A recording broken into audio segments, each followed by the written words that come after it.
오늘 본문은 아브라함이 사라가 죽은 후에 그도라를 후추로 취하여 그녀에게서 6명의 아들을 더 얻었다는 내용입니다. 그런데 그도라를 후추로 취한 때는 아브라함의 나이는 137세를 넘었을 것입니다. 왜냐하면 집사의 연하였던 사라가 127세에 죽었기 때문입니다. 사실 아브라함이 이삭을 낳을 당시에도 자식을 생산할 나이는 아니었습니다. 그럼에도 불구하고 아브라함이 자녀들을 낳을 수 있었던 것은 이삭 출생 당시 그에게 부여된 생산 능력이 이후에도 계속 유지되었기 때문으로 보아야 할 것입니다. 그러나 현재 우리들의 시각으로 보면 아브라함이 이삭을 낳은 후에 또 다른 후추를 얻어서 이렇게 많은 아들들을 낳은 것을 보고 하나님의 축복을 받았다는 생각보다는 왜 뜬금없이 이런 내용을 성경에서 기록할까 하는 의문이 드는 것입니다. 도저히 믿음의 조상 아브라함이 행할 행동은 아니라는 생각이 들기 때문입니다. 그러나 창세기의 배경은 수천 년 전의 고대 근동이란 사실을 염두에 두면 이해가 될 것입니다. 고대에는 하나님의 축복이 가시적인 것으로 표현되었던 것입니다. 즉 눈에 보이는 많은 아들과 많은 가축, 긴 수명처럼 구체적으로 눈에 보이는 것들을 하나님의 축복으로 여겼던 것입니다. 즉 고대인들은 사람 안에 있는 내면적인 것의 가치를 잘 이해하지 못했을 것입니다. 만일 그런 시대에 하나님께서 물질적으로 주시는 것이 없이 마음의 평강만 주셨다면 사람들은 그것을 하나님의 축복으로 생각하지 않았을 뿐만 아니라 하나님의 존재도 알지 못했을 것입니다.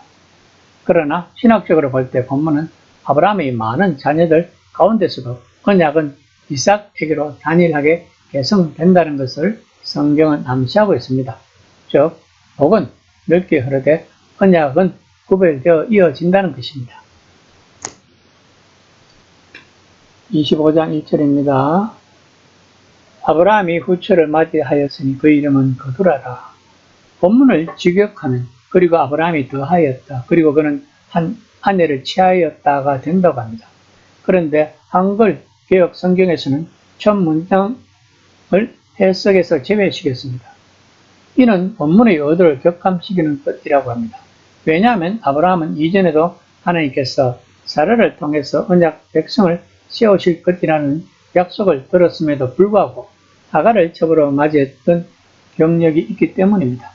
따라서 성경 저자는 그때의 상황을 독자들에게 다시 기억하게 하면서 아브라함의 후처를 맞아들이는 일을 다시 행했다고 고발하는 자세로 이야기하고 있는 것입니다.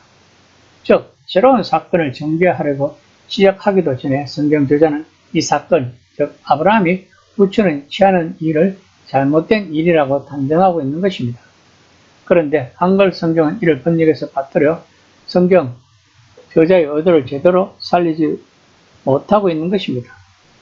그두라의 이름의 뜻은 향기라는 의미를 지니고 있다고 합니다.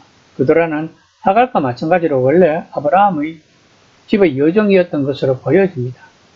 유대인 납비들 간에는 그녀를 심지어 하갈과 동일시하는 경량도 있으나 받아들이기 힘든 견해입니다. 한편 그두라는 아브라함에게서 6 아들을 낳았고 그 후손은 오늘날 아랍 민족을 형성하고 있다고 합니다. 2에서 4절까지는 그두라 후손들에 대한 내용입니다. 조건은 단순한 명단이 아니라 신약적 지형도입니다. 즉 그두라의 후손들은 무역, 사막, 교육 등 상업 교류의 네트워크를 상징하며 아브라함에게 주어진 열국의 아버지라는 약속이 역사 속에서 다채로운 가지로 뻗어나감을 시사하는 것입니다.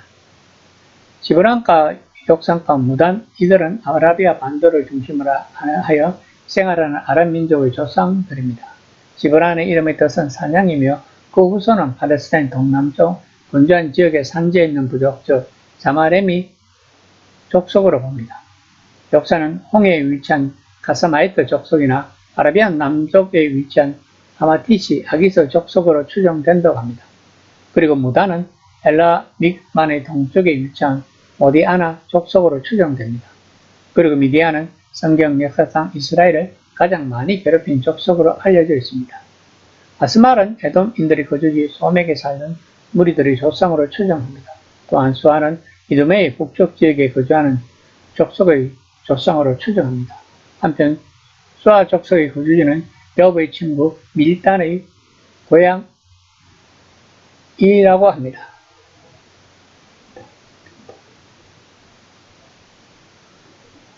25장 5에서 6절입니다. 아브라함이 이삭에게 자기의 모든 소유를 주었고 자기 서자들에게도 재산을 주어 자기 생전에 그들로 하여금 자기 아들 이삭을 떠나 동방 곧 동쪽 땅으로 가게 하였더라. 본문에서 아브라함이 이삭에게 자기 모든 소유를 주었다는 것은 언약의 상속은 다원화되지 않고 이삭에게 집중된다는 것입니다. 이는 단순히 아브라함의 소유한 재산, 즉 가축, 종들, 가축, 재물들과 부동산만을 가리키는 것이 아니라 하나님과 맺었던 언약, 즉 가나안 땅에 대한 약속과 그 외에 자녀와 후에 대한 모든 상속분까지를 모두 포함하는 포괄적이고 전체적인 의미입니다.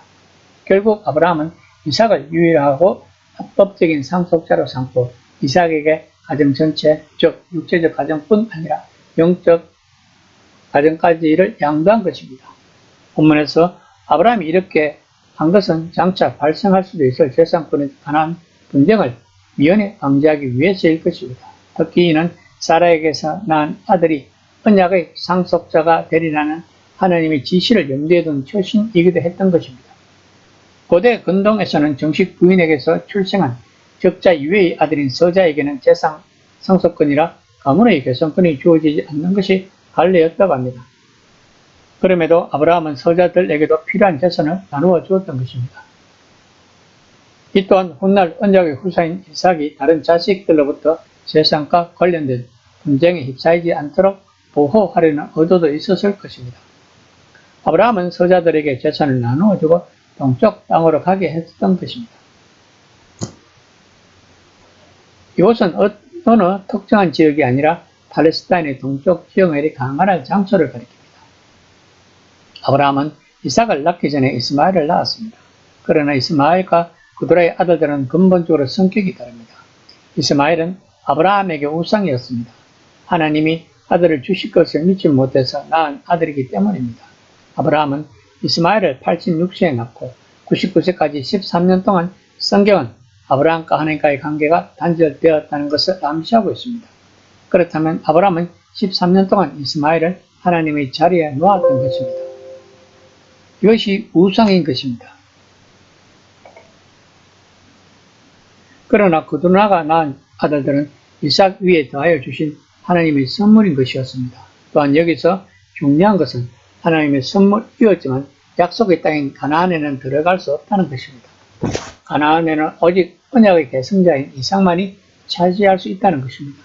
이처럼 아브라함의 혈통은 이어받았으면서도 언약과 무관했던 아브라함의 서자들에게는 동방의 거친 땅이 유업으로 주어진 것처럼 영적인 가나안인 하나님 나라는 오직 믿음으로 말미암아 아브라함의 영적 자손이 되어 하나님의 언약을 계승한 성도들만이 들어갈 수 있다는 것입니다. 바울은 고린도전서 15장 50절에서 이렇게 말했습니다. 형제들아 내가 이것을 말하노니 들과 육은 하나님 나라를 유업으로 받을 수 없고 또한 썩은 것은 썩지 않은 것을 유업으로 받지 못하느니라. 이 시간 나는 과연 아브라함의 영적인 후손인지 한번 생각해보는 시간이 되었으면 합니다.